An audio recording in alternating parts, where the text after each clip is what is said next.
Olá, sejam bem-vindos ao 3x4, o programa da TV USP de Bauru que mostra tudo o que acontece aqui no campus, onde funciona a FOB, a Faculdade de Odontologia de Bauru, e também o Centrinho, que é o Hospital de Reabilitação de Anomalias Crâniofaciais.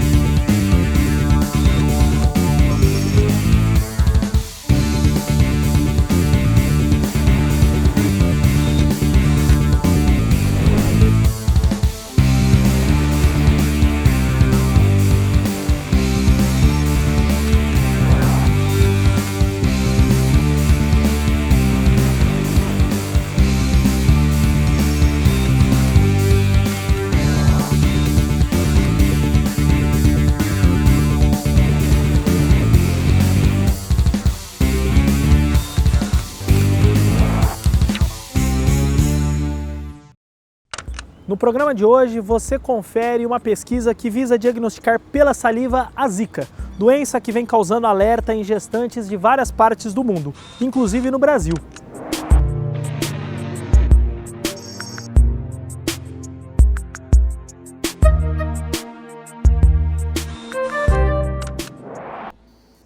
O Aedes aegypti sempre foi conhecido como vilão por transmitir a dengue, doença que já atingiu níveis epidêmicos em Bauru e inclusive foi responsável por várias mortes.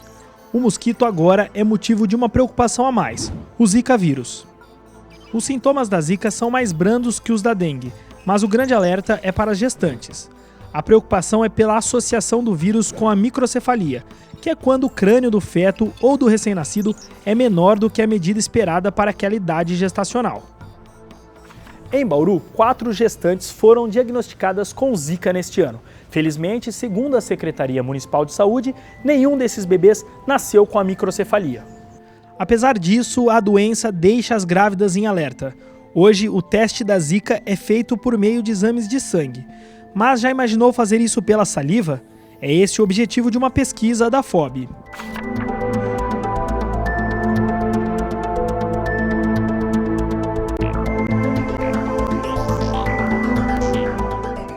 Bom, o objetivo principal é nós estamos buscando um diagnóstico rápido, usando um fluido corpóreo que é a saliva, que permite uma coleta não invasiva, então você não precisa de agulha, indolor e relativamente muito mais simples do que você coletar o sangue.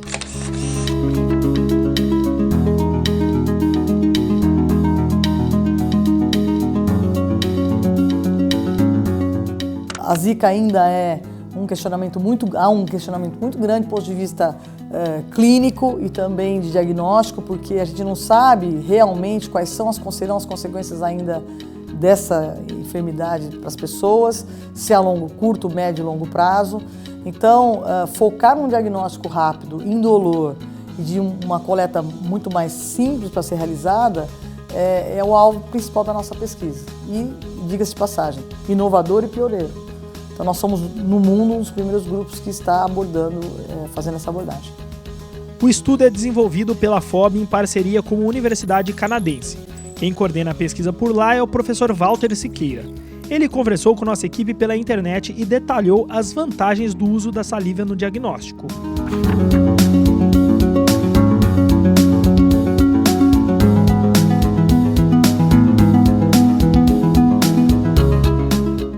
Por que não usar saliva no lugar do sangue? Porque a saliva é muito mais fácil de coletar, muito mais viável, e você não precisa ter uma pessoa treinada para coletar saliva. Você, que nunca coletou saliva, por exemplo, se eu te pedir para coletar saliva, você vai conseguir. É simplesmente pega um tubo e você coleta a saliva no tubo. Mas para você coletar sangue, você já precisa ter uma pessoa treinada para isso. Uma das grandes expectativas nossas é exatamente trazer esse benefício para a população em massa. E quando você fala serviço de saúde em massa, se fala em Serviço Único de Saúde, o SUS. Então o impacto seria muito grande e um custo menor, porque a coleta em si, ela é simples, rápida e bem mais barata do que você tirar sangue. Fora, a gente tem que pensar hoje na área de saúde também em sustentabilidade em saúde. O que é isso? Os resíduos que nós estamos produzindo em função dos exames que nós estamos fazendo, daquilo que nós estamos fazendo. E claro, quando você faz um exame perfluorocortante, você tem que tratar os resíduos disso. E na saliva, não. Na saliva é muito mais simples. Ô professor, deixa eu só tirar uma dúvida em relação ao dispositivo. Como seria esse dispositivo para fazer esse teste por meio da saliva? Ouvindo o senhor falar, parece que seria algo muito simples. Como o senhor mesmo disse, não necessitaria uma pessoa especializada para isso. Como que seria feito esse teste? Isso seria comprado em farmácias, por exemplo? É isso que vocês têm em mente? É basicamente isso. Então, por exemplo, se você chegar em qualquer farmácia nos Estados Unidos e Canadá, você compra por $19,99 um método que é basicamente um cotonete que você coleta a saliva e em 20 minutos te diz se você tem o vírus HIV ou não tem o vírus HIV. E basicamente esse método funciona porque não está trabalhando com o RNA, com o DNA do vírus, mas está trabalhando com as proteínas do vírus que estão na saliva. Então nós pretendemos fazer a mesma coisa com o vírus Zika. A FOB realiza as coletas de saliva na região de Bauru e também na Paraíba, estado com número bastante elevado de casos de Zika. Depois, essas amostras são preparadas e enviadas para análise no Canadá. A vantagem é que hoje o laboratório do professor Walter Siqueira, como eu já disse para vocês, é um dos pioneiros e mais equipados do mundo.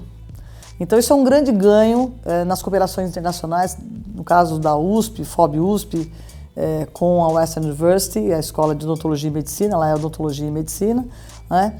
Porque os equipamentos que ele tem lá, nós não temos hoje recursos para adquiri-los aqui. Então essa parceria ela envolve financiamento do CNPq, financiamento da FAPESP. Então, digamos assim que para a própria universidade é custo zero, nós conseguimos captar recursos dos órgãos de fomento, os mais importantes, digamos, a nível nacional e estadual, que nacional CNPq, estadual FAPESP. E claro, a agilidade dos resultados, porque na realidade o espectrômetro de massa que o professor Walter tem lá, que é um de última geração, nós temos aqui sim um na FOB, mas já não é tão avançado como o que tem lá. Ele funciona 24 horas por dia, então você pode correr as amostras e detalhe, né? A importância também dessa parceria. Cada amostra que é rodada no espectrômetro de massa lá no Canadá teria um custo de $280 aproximado. E isso a gente está tirando também de um pouco dos grants, ou seja, dos recursos que ele capta lá. O que nós usamos é o know-how que a FOB tem em clínica, que a FOB é muito forte na área clínica. Quando você fala em pesquisa clínica, você reconhece a FOB mundialmente. Então, nós usamos a FOB, que tem uma parte muito forte em pesquisa clínica, e nós aqui que somos muito fortes em pesquisa laboratorial. Então, um complementa o outro. E o teste por meio da saliva não daria somente mais agilidade e simplicidade ao processo. Hoje, o exame de sangue só consegue detectar a Zika poucos dias após a contaminação. Já a saliva aumenta e muito essa janela de diagnóstico. O diagnóstico da Zika é feito através do RNA do vírus, certo? Certo. E isso no sangue. Então esse é o que é preconizado pelo CDC nos Estados Unidos. É como se fosse o gold standard para diagnóstico com Zika. Tá? Mas o grande problema é que o RNA do vírus não é detectável após 3 ou 5 dias da infecção. Então é somente na fase aguda da doença que você consegue ter diagnóstico através do RNA. Pensando nisso, o que nós criamos? Um método de detectar a Zika não através do RNA do vírus, mas através das proteínas e dos peptídeos do vírus. Os pesquisadores relatam que em um dos casos estudados, o diagnóstico da Zika foi possível mesmo meses após a contaminação. A gente pegou uma mãe que no terceiro mês de gestação teve Zika e ela teve gêmeos, e quando nasceu esses gêmeos, a menina teve microcefalia e o menino não teve microcefalia, certo? Aí nós coletamos saliva tanto da mãe como das crianças 3 meses depois que as crianças nasceram. Então, se você somar, dá 9 meses que nós coletamos a saliva depois que a mãe teve a infecção. E para nossa surpresa, o vírus da Zika, as proteínas do vírus da Zika estavam presentes na saliva, certo? Não era detectado no sangue pelo RNA, mas estava presente na saliva, tanto da mãe como das 2 crianças. E mais interessante ainda foi que nós identificamos nesses peptídeos da criança com microcefalia, quando comparado com a criança sem microcefalia, nós encontramos 22 mutações de aminoácidos que podem, aí a gente está sugerindo no paper, pode dar uma ideia por que algumas crianças nascem com microcefalia e outras não nascem com microcefalia. Na realidade, os estudos que estão relacionando Zika com a microcefalia, a infecção com o vírus Zika, é que o vírus também tem uma afinidade por as células neuronais.